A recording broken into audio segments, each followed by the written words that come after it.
ಅಕ್ಕ ಪಪ್ಪು ಬರ್ಡೇ ಇದೆ ಅಂತ ಹೇಳಿ ಹೋಗ್ತಾ ಇದ್ದೀವಿ. ಸೊ ಎಲ್ಲರೂ ಕೂಡ ರೆಡಿಯಾಗಿ ಬೆಳಗ್ಗೆನೇ ಹೊರಟಿದ್ವಿ.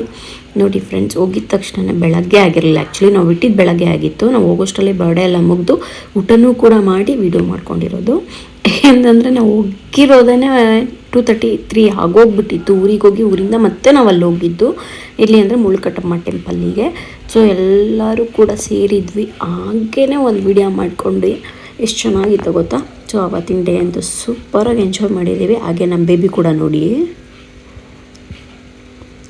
ಡ್ಯಾನ್ಸ್ ಮಾಡ್ಕೊಂಡು ಎಲ್ಲರಿಗೂ ಬೈಕೊಂಡು ಎಲ್ಲರಿಗೂ ಮಾಡ್ತೀನಿ ಅಂತೆಲ್ಲ ಹೇಳ್ತಿದ್ದಾಳೆ. ನಮ್ಮ ದೊಡ್ಡಮ್ಮಂಗೆ ನಮ್ಮ ಚಿಕ್ಕಮ್ಮಂಗೆ ಅವರ ಅಜ್ಜಿಗೂ ಕೂಡ ಅದೇ ಥರನೇ ಮಾಡಿ ಎಲ್ಲರಿಗೂ ತೋರಿಸ್ತಾ ಇದ್ದಾಳೆ. ಹೊಸ್ದಾಗೆಲ್ಲ ಏನೇನೋ ಕಲ್ತ್ಕೊಂಡಿದೆ, ಅದನ್ನೆಲ್ಲ ಅವ್ರ ಮುಂದೆ ತೋರಿಸ್ತಾ ಇದ್ದಾಳೆ. ಎಷ್ಟು ಚೆನ್ನಾಗಿ ಆಟ ಆಡ್ಕೊಂಡಿದ್ದಾಳೆ ನೋಡಿ. ಸೊ ಇದೆಲ್ಲ ಆಯಿತು. ಅದಾದಮೇಲೆ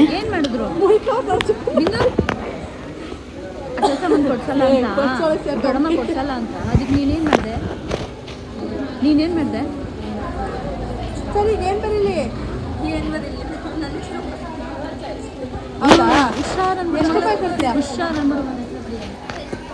ನೋಡಿ ಫ್ರೆಂಡ್ಸ್, ಎಲ್ಲ ಹಾಕ್ಕೊಂಡು ನಾಲ್ಗೆಲ್ಲ ರೆಡಿ ಮಾಡಿಕೊಂಡು ಎಂಜಾಯ್ ಮಾಡ್ತಾಯಿದ್ದೀವಿ. ಸೊ ಅದಾದಮೇಲೆ ನಮ್ಮ ಪಾಪು ಹತ್ರ ಐಸ್ ಕ್ರೀಮ್ ಕಿತ್ಕೊಂಡ್ಬಿಟ್ರು ಅಂತ ಹೇಳ್ಬಿಟ್ಟು ಅವಳು ಐಸ್ ಕ್ರೀಮ್ಗೋಸ್ಕರ ಹೇಳ್ತಾ ಇದ್ಲು. ಐಸ್ ಕ್ರೀಮ್ ಎಲ್ಲ ತಿಂದು ಖಾಲಿ ಆಗಿತ್ತು ಅಂತೇಳಿ ನಮ್ಮ ಮಾಮನ್ನ ಕರ್ಕೊಂಡು ಇನ್ನೊಂದು ರೌಂಡ್ ಐಸ್ ಕ್ರೀಮ್ ತರೋಣ ಅಂತ ಹೋಗಿದ್ವಿ. ಹಾಗೆ ನಮ್ಮ ಮಾಮ ಜೊತೆ ಮಾತಾಡ್ಕೊಂಡು ಹೋಗಿ ಅವರಿಗೂ ಕೂಡ ಟ್ಯಾಕ್ಸ್ ಹಾಕಿ ನಾವು ವಾಪಸ್ ಬಂದ್ವಿ. ಇವಾಗ ನಮ್ಮ ಬೇಬಿ ಮಾತಾಡ್ತಾನೆ ನೋಡಿ.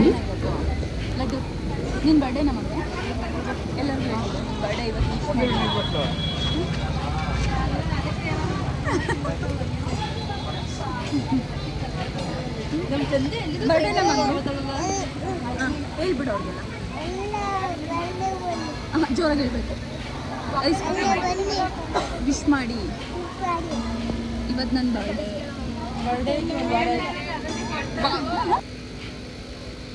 ಫ್ರೆಂಡ್ಸ್, ಇದೆಲ್ಲ ಆಯಿತು. ಪ್ಯಾಕಿಂಗ್ ಎಲ್ಲ ನಡೀತಾ ಇದೆ ನಮ್ಮ ಅಕ್ಕಂಗೆ. ಸೊ ನಾವು ಕೂಡ ಐಸ್ ಕ್ರೀಮ್ ಎಲ್ಲ ತಿನ್ಕೊಂಡು ಅವನಿಗೆ ವಿಶ್ ಮಾಡ್ತಾ ಇದ್ವಿ ಅವ್ನ ಬರ್ಡೇಗೆ.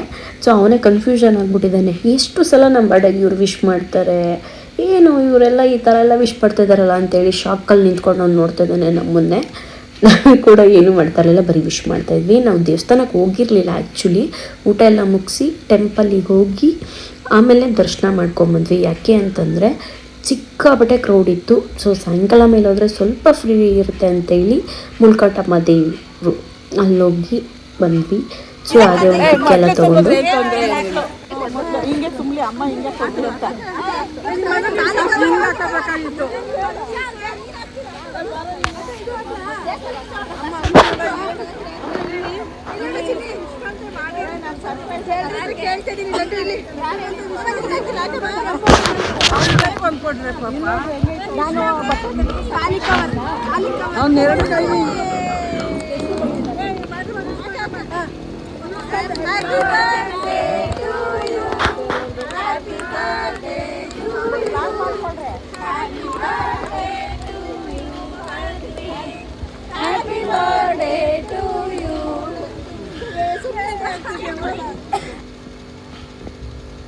ಫ್ರೆಂಡ್ಸ್, ಇಲ್ಲಿದೆಲ್ಲ ಮುಗಿಸ್ಕೊಂಡು ನಾವು ಮತ್ತೆ ಹೊರಟಿದ್ದು ಚುಂಚನಗಿರಿಗೆ ಕಾಲಭೈರವೇಶ್ವರ ಟೆಂಪಲ್ಗೆ ಹೋದ್ವಿ. ಅಲ್ಲೂ ಕೂಡ ಸಿಕ್ಕಾಪಟ್ಟೆ ಎಂಜಾಯ್ ಮಾಡಿ ದೇವ್ರ ದರ್ಶನ ಮಾಡಿಕೊಂಡು ಬೇಗ ಬರೋಣ ಅಂತ ಹೋಗಿದ್ದು. ಆ್ಯಕ್ಚುಲಿ ಅಲ್ಲಿ ಹೋದ್ಮೇಲೆ ಗೊತ್ತಾಗಿದ್ದು ಕ್ಲೋಸ್ ಆಗಿತ್ತು ಅಂತೇಳಿ. ಸೊ ನಾವು ಹೋಗೋಷ್ಟರಲ್ಲಿ ದೇವಸ್ಥಾನ ರೀಚ್ ಆಗೋಷ್ಟರಲ್ಲಿ ಒಳಗಡೆ ನಮಗೂ ಕೂಡ ದರ್ಶನ ಸಿಕ್ತು. ಬಿಕಾಸ್ ಇನ್ನೂ ಅಲಂಕಾರ ಏನೂ ಮಾಡಿರಲಿಲ್ಲ ದೇವರಿಗೆ. ನಾವು ಹೋಗೋಷ್ಟರಲ್ಲೇ ಸಂಜೆ ಐ ಥಿಂಕ್ 4:30 ಏನೋ ಆಗಿತ್ತು. ಹಾಗೆ ನಮ್ಮ ಅಪ್ಪ ಕೂಡ ಎಕ್ಸ್ಪ್ಲೇನ್ ಮಾಡ್ತಾಯಿದ್ರು, ಹೀಗೆ ಹಾಗೆ ಅಂತ. ಗೊತ್ತಲ್ಲ ನಿಮಗೆ, ದೊಡ್ಡವರೆಲ್ಲ ಯಾವ ಥರ ಎಕ್ಸ್ಪ್ಲೇನ್ ಮಾಡ್ತಾರೆ ಅಂತ. ನಾವು ಕೂಡ ಅದನ್ನು ಕೇಳಿಸ್ಕೊಂಡು ಹೋಗ್ತಾ ಇದ್ವಿ. ಟೆಂಪಲೆಲ್ಲ ನೋಡ್ಕೊಂಬರೋಣ ಅಂತ ಹೇಳಿಬಿಟ್ಟು. ಸೊ ಅಲ್ಲೆಲ್ಲ ಒಂಥರ ಸೂಪರ್ ಡೂಪರಾಗೆ ಇತ್ತು, ಎಂಜಾಯ್ ಮಾಡ್ತಾಯಿದ್ವಿ.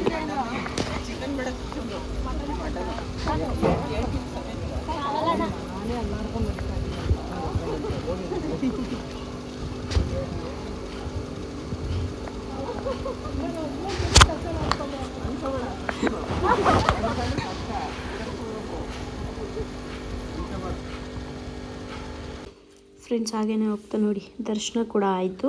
ಅಲ್ಲಿ ಎಲ್ಲ ಮುಗಿಸ್ಕೊಂಡ್ವಿ. ಸೊ ದೇವ್ರನ್ನೂ ಕೂಡ ನೋಡಿ ನಾವು ಮತ್ತೆ ಬಂದು ಅಲ್ಲಿ ಸ್ವಲ್ಪ ಹೊತ್ತು ಕೂತಿದ್ದು ಹೋಗಬೇಕು ಅಂತ ಪದ್ಧತಿ ಇದೆ. ನಾವು ಅದಕ್ಕೇ ಅಲ್ಲೇ ಒಂದು ಸ್ವಲ್ಪ ಹೊತ್ತು ಕೂತ್ಕೊಂಡು ಮಾತಾಡಿ ಎಲ್ಲರೂ ಕೂಡ ಡಿಸ್ಕಸ್ ಮಾಡ್ತಾ ಇದ್ವಿ ಇದ್ರ ಬಗ್ಗೆ ಎಲ್ಲ.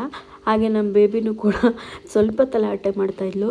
ಅದನ್ನೆಲ್ಲ ನಾವು ನೋಡಿಕೊಂಡು ಅವಳ ಜೊತೆಗೂ ಸ್ವಲ್ಪ ಹೊತ್ತಲ್ಲೇ ಟೈಮ್ ಸ್ಪೆಂಡ್ ಮಾಡಿ ನಮಸ್ಕಾರ ಯಾವ ಥರ ಮಾಡಬೇಕು ಅಂತೆಲ್ಲ ಪಾಪಗೆ ಹೇಳ್ಕೊಡ್ತಾಯಿದ್ಲು ಅವರಮ್ಮ. ಸೊ ನೋಡಿ ಯಾವ ಥರ ನಮಸ್ಕಾರ ಮಾಡಬೇಕು ಅನ್ನೋದನ್ನು ಇವಾಗ ನನ್ನ ತಂಗಿ ತೋರಿಸ್ಕೊಡ್ತಾಳೆ ಚಂದನ. ನಮಸ್ಕಾರ ಹೆಂಗ್ ಮಾಡೋದು? ಫುಲ್ ಕೈನ ಊರಿ ನಮಸ್ಕಾರ ಮಾಡಿ ಎದ್ದೇಳಬೇಕು ಅಂತ ಹೇಳಿ ಅಲ್ಲಿ ಡಿಸ್ಕಸ್ ನಡೀತಾ ಇದೆ. ನಮಗೂ ಒಬ್ಬನು ಫುಲ್ ಕೈ ಊರೇನೆ ನಾವು ನಮಸ್ಕಾರ ಮಾಡಿ ಎದ್ದೇಳಬೇಕು. ಈಗ ಅರ್ಧ ಊರ್ಬಿಟ್ಟು ಹಿಂಗೆ ನಾರ್ಮಲಾಗಿ ಎದ್ದೇಳುವಾಗ ನಮಸ್ಕಾರ ಮಾಡೋದಲ್ಲ ಅಂತೇಳಿ ಹಾಗೆ ರೇಗಿಸ್ಕೊತಾ ಕೂತಿದ್ವಿ. ನಮ್ಮ ಬೇಬಿನೂ ಕೂಡ ಅಲ್ಲಿ ನಮಸ್ಕಾರ ನಾನು ಮಾಡ್ತೀನಿ ಅಂಥೇಳಿ ನಮಸ್ಕಾರ ಎಲ್ಲ ಮಾಡಿ ದೇವರಿಗೆ ಅಡ್ಡು ಬೀಳ್ತಾ ಇದ್ಲು. ಅದನ್ನು ನೋಡಿ ಎಷ್ಟು ಕ್ಯೂಟ ಮಾಡ್ತಿದ್ದಾಳೆ ಅಂತ ಹೇಳ್ಬಿಟ್ಟು ಸಿಕ್ಕಾಪಟ್ಟೆ ಕ್ಯೂಟಾಗಿ ಮಾಡ್ತಾಯಿದ್ರು. ಸೊ ಇದನ್ನೆಲ್ಲ ಸಖತ್ ಎಂಜಾಯ್ ಮಾಡಿ ಅವಳ ಜೊತೆಗೆ ಕೂಡ ಒಳ್ಳೆ ಎಂಟರ್ಟೈನ್ಮೆಂಟ್ ಆಗಿತ್ತು. ಸೊ ಹಾಗೆ ಹೋಗ್ತಾನೆ ಒಂದೆರಡು ಫೋಟೋ ವೀಡಿಯೋಸ್ ಕೂಡ ತೊಗೊಂಡೆ ದೇವ್ರದ್ದು. ಆದರೂ ಇದು ಟೆಂಪಲಿಗೆ ಹೋದರೆ ಆಚೆ ಬರೋಕ್ಕೆ ಮನಸ್ಸಾಗಲ್ಲ. ಸೊ ಈ ದೇವರಂತೂ 5 ನಿಮಿಷ ಕೂಡ ಅಲ್ಲಿ ನಿಲ್ಲಿಸ್ಕೊಡಲ್ಲ. ಯಾಕೆ ಅಂತಂದರೆ ಪೂಜಾರಿ ಇರಲಿಲ್ಲ ಅಂಥೇಳಿ ನಾವು ಅಲ್ಲೇ ನಿಂತು ನಿಧಾನಕ್ಕೆ ಆರಾಮ್ಸೆ ಬಂದ್ವಿ, ಜನ ಇರಲಿಲ್ಲ ಅಂತ ಹೇಳ್ಬಿಟ್ಟು. ಸೊ ಕ್ರೌಡ್ ಇದ್ದರೆ ಅಲ್ಲಿಂದ ಓಡಿಸ್ಬಿಡ್ತಾರೆ, ದೇವ್ರನ್ನ ಕ್ಲಿಯರಾಗೂ ಕೂಡ ನೋಡೋಕ್ಕೆ ಬಿಡಲ್ಲ. ಸೊ ಈ ದೇವರು ತುಂಬಾ ಪವರ್ಫುಲ್ಲು ಅಂತ ಹೇಳ್ತಾರೆ, ನಂಗೆ ಇಷ್ಟ. ಸೊ ಹಾಗೆಯೇ ಆಚೆ ಕಡೆಯಿಂದ ಒಂದು ಕ್ಲಿಕ್ ತಗೊಂಡು ಸೊ ಹಾಗೆ ನಮ್ಮ ಬೇಬಿದು ಕೂಡ ಫೋಟೋ ಎಲ್ಲ ತೆಗೆದು ಮತ್ತೆ ರಿಟರ್ನ್ ಆಗೋಷ್ಟರಲ್ಲಿ ಸಂಜೆ ಆಗಿಬಿಡ್ತು ಫ್ರೆಂಡ್ಸ್. ನಮ್ಮ ಮೇಡಮ್ ಅವರು ಯಾವ ಥರ ನಡ್ಕೊಂಡು ಹೋಗ್ತಾ ಇದ್ದಾರೆ ಅಂತ ಹೇಳ್ಬಿಟ್ಟು ಏನು ಕಷ್ಟ ಸುಖ ಮಾತಾಡ್ತಾ ಇದ್ದೀರಾ?